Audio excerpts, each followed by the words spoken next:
Did you know that anxiety disorders are the most common mental illness in the United States, affecting millions of adults? Millions of people just like you and me, struggling with this thing we call anxiety. And while there's no one-size-fits-all solution, there are treatments out there that can help. The thing is, finding what works for can sometimes feel like a quest in itself. That's why I decided to embark on my own personal experiment, to try out 10 different anxiety treatments and document the whole thing for you. From therapy to meditation, exercise to aromatherapy, I wanted to see what worked, what didn't, and everything in between. Because when it comes to mental health, sharing our experiences can be incredibly powerful. It can help us feel less alone, discover new coping mechanisms, and ultimately, find the path to healing and well-being that works best for us. So, buckle up and let's dive into the world of anxiety treatments together. First up on my anxiety treatment journey was cognitive behavioral therapy, or CBT. I'd heard a lot about CBT, how it's all about identifying and changing those negative thought patterns that can really mess with your head. My therapist helped me understand the link between my thoughts, feelings, and behaviors, which was actually pretty eye-opening. We worked on identifying those automatic negative thoughts that would pop up whenever I felt anxious. With CBT, I learned to challenge those thoughts, to question their validity, and replace them with more balanced, realistic ones. It took a lot of practice and effort to rewire those ingrained thought patterns. CBT also helped me develop some really useful coping mechanisms, like deep breathing exercises and mindfulness techniques. It wasn't a magic cure-all, but it definitely gave me some valuable tools to manage my anxiety in a way I hadn't been able to before. After exploring CBT, I decided to dive into the practice of meditation. The idea of sitting still and clearing my mind sounded daunting at first. I started with guided meditations, using apps and online resources to guide me through the process. It was definitely an adjustment at first, trying to focus on my breath and quiet the constant chatter in my mind. But I stuck with it, practicing for just a few minutes each day and gradually increasing the duration. Slowly but surely, I started to notice subtle shifts. Instead of getting swept away by anxiety, I could observe it with a sense of detachment. Meditation also helped me connect with my body and become more attuned to its signals. While meditation didn't magically erase my anxiety, it did provide me with a sense of calm and clarity that I hadn't experienced before. Next up on my journey to conquer anxiety was exercise. I'd heard so much about the mood-boosting benefits of exercise, how it can release endorphins and all that good stuff. I started small, with short walks around my neighborhood, gradually increasing the intensity and duration of my workouts. I tried different activities, from yoga and swimming to dancing and hiking. As I pushed my body physically, I found that my mind felt less burdened. Exercise also gave me a sense of accomplishment, a feeling of control over my body and my mind. Even on days when mustering up the motivation to exercise felt impossible, I tried to incorporate some form of movement into my routine. While exercise may not be a magic bullet for anxiety, it definitely became a valuable tool in my arsenal. Now, let's talk about medication. Medication can be a valuable tool for managing anxiety, just like it is for many other health conditions. For some people, medication can be life-changing, providing relief from debilitating symptoms. I decided to explore the possibility of medication with my doctor, and together, we determined that it might be worth trying. It took some trial and error to find the right medication and dosage that worked for me, but eventually, we found a combination that helped reduce my anxiety levels.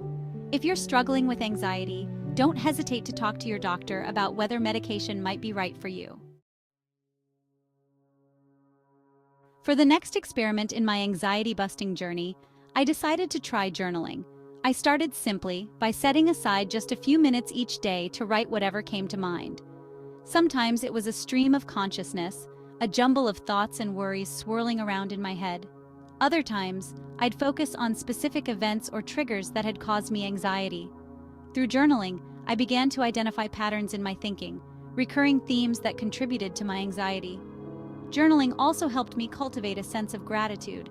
By taking the time to write down things I was grateful for, even on the toughest days, I shifted my focus away from negativity and towards a more positive outlook. Journaling became a form of self-care, a way to connect with myself, understand my anxiety better, and develop coping mechanisms that worked for me. Next up on my anxiety-busting adventure aromatherapy, I started by researching different essential oils and their purported benefits for anxiety. Lavender, chamomile, bergamot, and ylang-ylang seem to be the most popular choices. I tried using a diffuser to disperse the aromas throughout my home, adding a few drops of essential oils to my bathwater, and even putting a drop or two on a tissue to inhale when I felt anxious. Certain scents, particularly lavender and chamomile, had a calming effect on me. The act of choosing a scent and taking a moment to inhale the aroma became a form of self-care. Aromatherapy may not be a cure-all for anxiety, but it can be a lovely complement to other coping mechanisms. For this chapter, we're diving into the connection between our diet and our mood. I decided to embark on a little experiment to see if tweaking my diet could make a difference in how I felt. I started by cutting back on processed foods, sugary drinks, and excessive caffeine. Instead, I focused on incorporating more whole, unprocessed foods into my diet, like fruits, vegetables, lean proteins, and whole grains.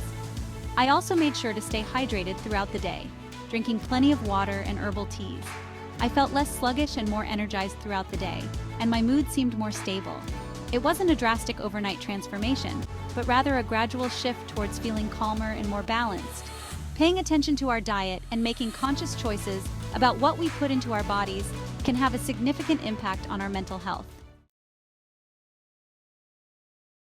For this chapter, I decided to step outside my comfort zone and explore the world of support groups. I started by researching different support groups in my area, looking for ones that focused specifically on anxiety or mental health. I eventually found a group that met weekly at a local community center and decided to attend a meeting. Walking into that first meeting was nerve-wracking, but I was immediately greeted with warmth and acceptance by the other members. Hearing other people share their stories, their struggles, and their triumphs was incredibly powerful. The group provided a safe and supportive space for me to talk about my anxiety, to share my fears and insecurities without judgment. Attending support groups didn't magically erase my anxiety, but it did provide me with a sense of community. It connected me with others who understood what I was going through, and it reminded me that there is strength in vulnerability. Next up on my journey to find peace with anxiety, I decided to explore the world of art therapy. I gathered some art supplies, everything from paints and crayons to clay and collage materials, and I let myself experiment. Sometimes I'd put on some music and just let my intuition guide my brushstrokes or my fingers as I molded the clay. What I discovered was that art therapy wasn't about creating masterpieces.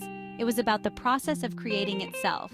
Through art, I could express feelings that I didn't even realize I was holding on to, releasing them onto the canvas or into the clay. Art therapy also helped me tap into a different part of my brain, a more creative and intuitive side. It provided a welcome distraction from my worries, allowing me to focus on the present moment and the joy of creating.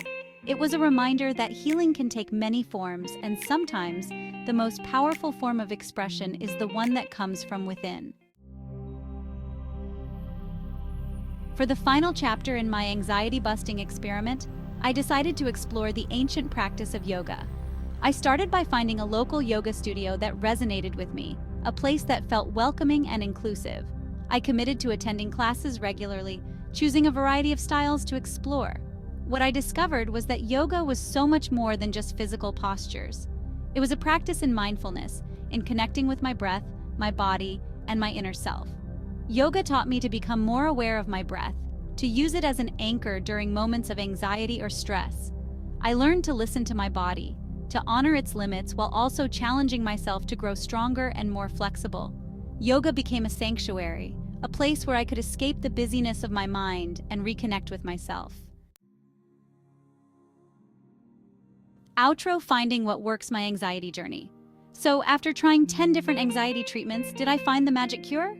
Well, as I'm sure you've gathered, there's no one-size-fits-all solution when it comes to anxiety.